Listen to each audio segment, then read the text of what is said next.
মহান আল্লাহ আমাদের এমন সুন্দর নৈসর্গিক একটা প্রকৃতির মধ্যে রেখেছেন, শুকরিয়া আদায় না করে উপায় নেই।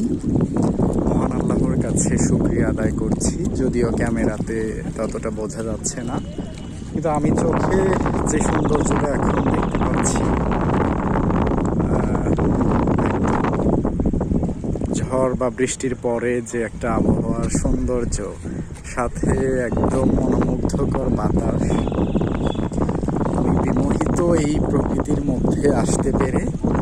এবং মহান আল্লাহর কাছে হাজার হাজার শুকরিয়া আদায় করছি।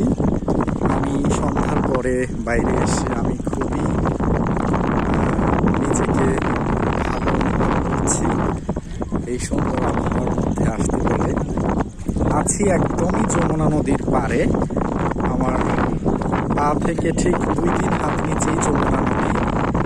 পানি বাতাসে লেগে শব্দ করছে, কলতানি ধ্বনিতে মুখরিত হচ্ছে, সাথে ঠান্ডা বাতাস এবং সন্ধ্যার পরে যে গোধূলি আকাশ, সেটা দেখে আসলে ভালো না লেগে পাইনি। মহান আল্লাহ আমাদের যেই অবস্থায় রেখেছেন, যাকে আমাদের সবারই শুকরিয়া আদায় করা উচিত। এই সুন্দর প্রকৃতির মধ্যে আমরা আমাদের সুখ খুঁজে নিব, এটাই হওয়া উচিত আমাদের আসল উদ্দেশ্য জীবনের। সমস্যা জীবনে সবারই থাকবে, এটা খুবই স্বাভাবিক, কারণ জীবন থাকলে সমস্যাও থাকবে।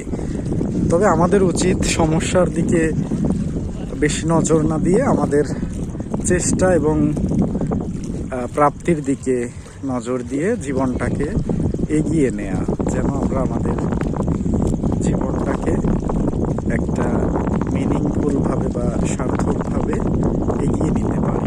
সমস্যা থাকবেই, সেদিকটাতে অতটা নজর দিলে আসলে ভালো দিকগুলো চোখে পড়বে না, এটাই স্বাভাবিক। তো একাই ঘুরতেছিলাম, বন্ধুদের আসার কথা, কিন্তু গ্রামে হঠাৎ করে নেটওয়ার্ক নেই। আমি যে ওদের কল দিব বা ওরা আমাকে কল দিবে সেই উপায়টাও নেই। হঠাৎ করে একদম কল চলে এসেছে, ওদের সাথে কথা